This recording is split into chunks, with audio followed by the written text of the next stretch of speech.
मुश्किल वक्त ताकतवर मर्द पैदा करता है, ताकतवर मर्द आसान वक्त पैदा करता है, आसान वक्त कमजोर मर्द पैदा करता है और कमजोर मर्द मुश्किल वक्त पैदा करता है। 3 जनरेशंस पहले भारत गुलाम था। ना तो हम अपने खेत पर खेती करके सारा अनाज खुद रख सकते थे और ना ही हमारे पास अच्छी एजुकेशन थी।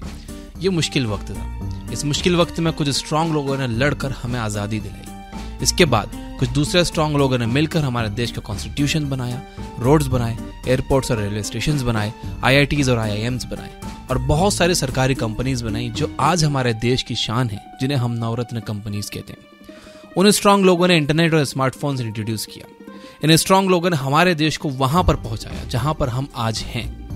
इन स्ट्रांग लोगों ने हमें वो इजी टाइम दिया जिसमें हम आज जी रहे हैं और इस इजी टाइम में हम सभी कमजोर हुए जा रहे हैं। टीचर से थोड़ी सी डांट सुन लेने पर हमारी फीलिंग्स हर्ट हो जाती है और पेरेंट्स से टीचर्स मीटिंग में उल्टा पेरेंट्स टीचर्स को ही डांटने लगते हैं। अगर कोई हमारे फेवरेट एक्टर या क्रिकेटर के बारे में कुछ बोल देता हम हर्ट हो जाते हैं और उससे लड़ने लगते हैं। अगर हमारी गर्लफ्रेंड हमसे बात ना करे तो हम खाना पीना छोड़ देते हैं।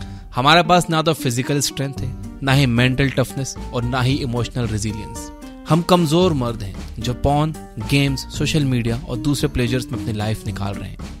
इसके पीछे का रीजन ये है कि आज हमारे पास कोई अच्छा मेल रोल मॉडल नहीं है। अब से कुछ 3000 साल पहले स्पार्टा नाम का एक देश हुआ करता था जो कि अपने स्ट्रॉन्ग फिजिकल ट्रेनिंग प्रोग्राम के लिए जाना जाता था। इस देश में जब एक लड़का 7 साल का हो जाता तो उसे एक्सट्रीम फिजिकल ट्रेनिंग से होकर गुजरना होता था। उसे लड़ाइयां लड़नी होती थी, अपने से दुगने बड़े लोगों से लड़ना होता था, अपने डर को जीतना होता था। इसके बाद उस लड़के को जंगल में अकेला जिंदा रहने के लिए छोड़ दिया जाता था। वहां पर सारे जंगली जानवरों से लड़कर और अपने खाने पीने का इंतजाम खुद से करके उसे सोसाइटी की वैल्यू समझ में आती थी। उसे यह समझ में आता है कि अगर ये सोसाइटी ना होती तो उसे हर रोज इसी तरह खुद से खाने और साफ पानी का इंतजाम करना पड़ता। उसे खुद से ही इन सारे जानवरों से लड़ना पड़ता। इन सारी हार्डशिप से गुजर कर वो एक स्ट्रॉन्ग मैन तो बनता ही था, साथ ही उसके अंदर अपनी सोसाइटी को सर्व करने की एक आग भी लगी होती थी। अगर वो जिंदा बचकर लौटता तो उसके अंदर का डर मर चुका होता था।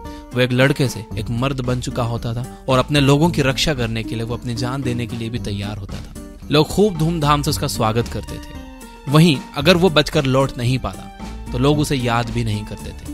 वो एक कमजोर इंसान माना जाता जिसकी स्पार्टा में कोई जगह नहीं थी। आज के वक्त में हमारे पास ऐसे रोल मॉडल्स नहीं है। आज के वक्त में बच्चे 7 साल का होने पर अपने पेरेंट्स से स्मार्ट वॉच मांगते हैं और अगर उन्हें वो ना मिले तो वो खाना नहीं खाते। वो टीवी, गेम्स और सोशल मीडिया के जमाने में बड़े हो रहे हैं और इंस्टेंट ग्रेटिफिकेशन का शिकार हो रहे हैं। इस तरह से वो अपना सारा बचपन बिताते हैं और जब उन्हें बाहर जाकर खुद से काम करना होता है तो उन्हें रोना आने लगता है। उन्हें रियलाइज होता है कि उनके बॉस को उनकी कोई परवाह नहीं है और अगर उन्हें कुछ चाहिए तो उन्हें इसके लिए मेहनत करनी होगी। कुछ लोगों को यह बात कभी नहीं समझ आती और वो उल्टा अमीरों से नफरत करने लगते हैं। उनकी रीजनिंग ये होती है कि ये अंबानी इतने सारे पैसों का करेगा क्या, थोड़ा हमारे में बांट क्यों नहीं देता। ये लोग सारे पैसे लेकर बैठे हैं और इसीलिए जनता भूख से मर रही है। अगर आपको लाइफ में कुछ करना है तो आपको एक लड़के से बड़ा होकर एक मर्द बनना होगा। वैसे तो हमारे देश में 18 साल का हो जाने पर आपको ड्राइविंग लाइसेंस, वोटिंग लाइसेंस और शराब पीने का लाइसेंस भी मिल जाता है। तो क्या हम ये कह सकते हैं कि 18 साल के बाद आप मर्द बन जाते हो? नहीं, आप मर्द तब बनते हो जब आप अपनी लाइफ की सारी प्रॉब्लम्स की रिस्पॉन्सिबिलिटी ले लेते हो, जब आप दूसरों से चीजें एक्सपेक्ट करने के बजाय खुद से उन्हें हासिल करने पर फोकस करते हो। आप अपने साथ उनकी भी रिस्पॉन्सिबिलिटी लेते हो जो आपके ऊपर डिपेंडेंट है, जैसे आपके पेरेंट्स, आपकी वाइफ, आपके बच्चे।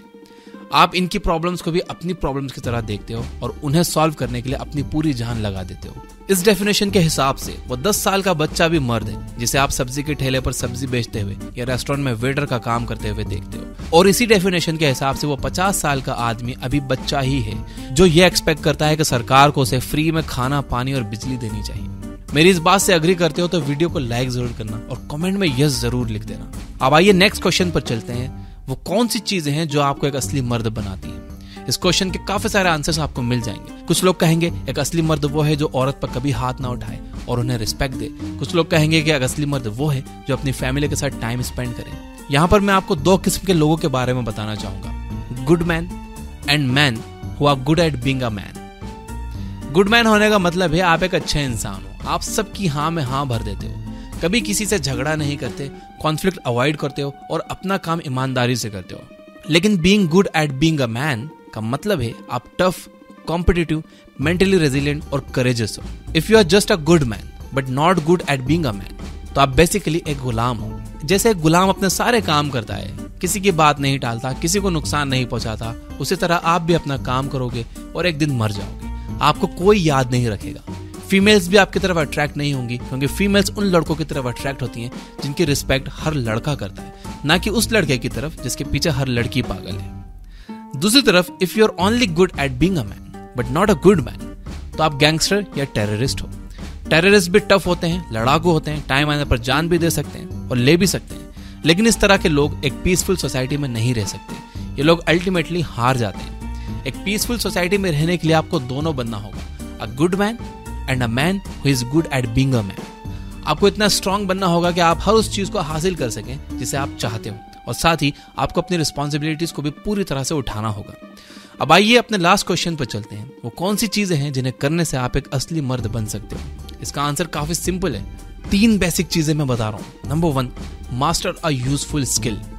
गेम्स हमें इसलिए अट्रैक्टिव लगते हैं क्योंकि वो इजी होते हैं और हम उन्हें जल्दी से सीख लेते हैं। अपने फोन पर घंटों गेम खेलना काफी इजी काम है। वहीं दूसरी तरफ कोई भी ढंग की स्किल मास्टर करने में हमें सालों लग जाते हैं, और जब तक हमें वो काम करना नहीं आ जाता तब तक हमें उसके लिए कोई रिवॉर्ड नहीं मिलता।